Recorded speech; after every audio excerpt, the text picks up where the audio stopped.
Festivalci Özbek kişilikten yakaladık çıkıyorsa değil mi?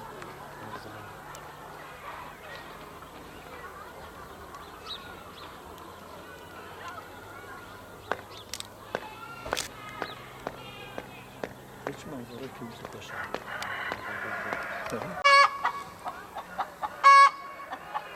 Vallahi yine çağırsın. Mecbur olduk süper.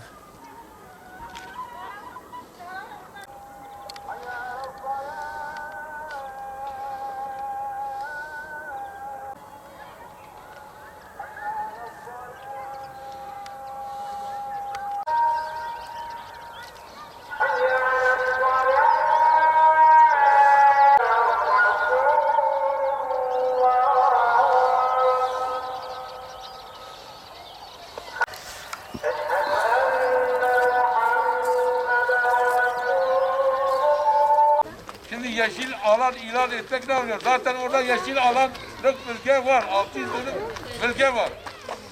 Da gittik bu durum için yani daha önce imar barışı diye bir şey devletimiz çıkardı. Biz buna uyarak imar evlerimizi kayıt altına aldık. İmar durumuzu yaptık. Vergilerimizi yatırdık. Ev vergilerini belediyemize yara açması lazım. Burada biz buraya gidelim yani. Yani biz evlerimizden çıkmıyoruz kesinlikle. Burada 50 dönüm yok. Bütün köy aynı durumda. Şimdi bizim evlerimize dokunulmasın yani. Sayın Valimizden rica ediyoruz. Şimdi burada bizim herkesin başka evi yoktur. Bu kış gününde biz ne yapacağız? Şimdi bu araziler bizimdi. Daha önce 3.000 senede beri biz burada oturuyoruz. Herkes burada evi, ahırı, hayvanı, tarımsal alanı var.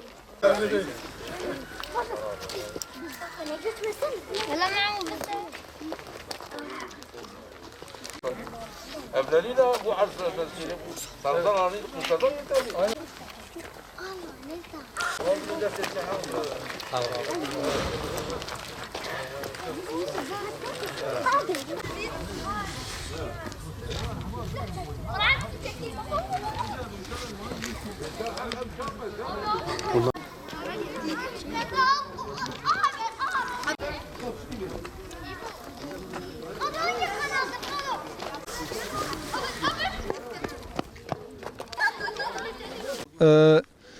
Burada yaşayan özellikle buranın sakinlerinden bahsediyoruz.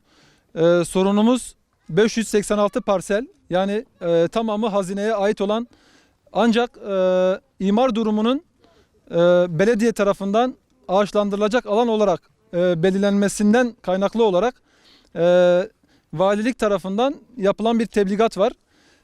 Tebligatın da açıklaması şu: burada yaşayan insanların evlerini belirli bir süre, tabii bu 1 haftalık ve 14 günlük bir süre boşaltmaları isteniyor. Ancak buradaki insanlar mağdur. Biz de bu mağdurlardan bir tanesiyiz. 586 yani Gürdoğan Mahallesi 586 parselde bulunan yapı kayıt belgesi almış birçok insan var. Sadece bir kısmı şu anda burada. Burada imar barışından faydalanılmış ve yapı kayıt belgesi alınmış. Doğal olarak aynı zamanda geçimlerini de orada tarımsal olarak o araziyi kullanıp tarımsal olarak da o araziden bir gelir elde eden insanlardan bahsediyoruz. Amacımız bugün özellikle bu mağduriyetin giderilmesiyle ilgili bugün burada toplandık. İsteğimiz ve talebimiz şudur: Sayın Valimiz, Diyarbakır Valisi Münir Karaoğlu'nun bu duruma hassasiyetle yaklaşacağını da biliyoruz.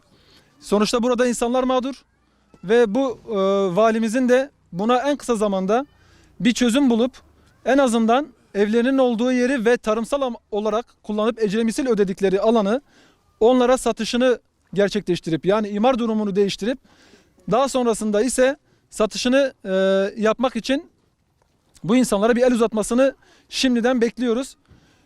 Valimizin buna kesinlikle olumlu bakacağını ve bu konuyla ilgili de elinden ne geliyorsa yapabileceğini şu anda buradaki insanlar olarak da ve ben de dahil olmak üzere düşünüyoruz. Çünkü sonuçta bu insanların gidebilecek başka bir yeri yok ve bu insanlar burada yaşıyorlar. Şimdilikteyiz, yaklaşık belki 50 yıldır dedelerden bile kalan bir yer burası onlara. Bu konuda evlerin yıkılmamasını, gerekiyorsa bir imar düzenlemesi, yani Büyükşehir Belediyesi'nin, Yenişehir'e bağlı olan bir yer, Yenişehir Belediyesi de en azından bu işin içine katıp imar durumunu güncelleyip revizyon yapıp bu insanlara da satışını yapmasını talep ediyoruz. Umarım sesimiz şu anda yetkililere gider ve yetkililerin de bu konuda çok hassas olacağını düşünüyoruz. Tabii ki biz de yeşil alan isteriz, ağaçlandırılacak alanlar isteriz.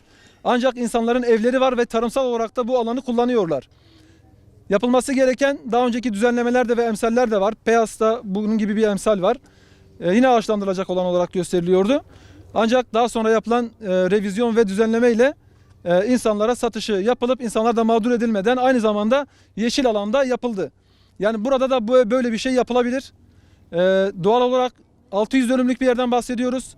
600 dönümün %60'ı bile insanlara verilse %45'ini yine Büyükşehir Belediyesi olarak ağaçlandırılacak alan yapmış olsalar eminim ki bütün insanlar herhalde burada bundan asla gocunmazlar ve bunu isterler. Temennimiz ve niyetimiz o ki sesimiz umarım ulaşır ve birçok insanın da şu anda elimde de bulunduğu gibi ödemiş oldukları hazineye ecre misil bedelleri, yapı kayıt belgeleri, vergileri var. Bunlar da bir emsal olarak gösterilebilir. İnsanların mağduriyeti umarım giderilir ve sesimiz yetkililere gider. Yaklaşık olarak, tahmini olarak söylüyorum. 66 ve belki de daha üzeri de olabilir. 60 ve 90 arasında bir yapı var. Sadece yapılar değil, aynı zamanda arazi de var ki oralarda tarımsal olarak da o araziyi kullanıyorlar. Dediğimiz gibi 600 dönümlük bir yer. %60'ı revizyon yapılıp işte satışı gerçekleştirilmiş olsa buradaki yaşayan hane halkına ve tarımsal olarak gelirlerini elde ettikleri arazi satılmış olsa geriye kalan %45'i de yine Büyükşehir Belediyesi ve Yenişehir Belediyesi ağaçlandıracak alan olarak yapsın. Dolayısıyla da ben inanıyorum buradaki insanlar da bu şekilde bugün bu yüzden toplandı böyle pandemi döneminde. Mağduruz. Bunun da Sayın Valimiz tarafından kesinlikle dikkate alacağını ve bunu insanların mağduriyetini gidereceğini şimdiden sesimiz gidiyor ise umarım yeni bir revizyon yapılır ve mağduriyet giderilir.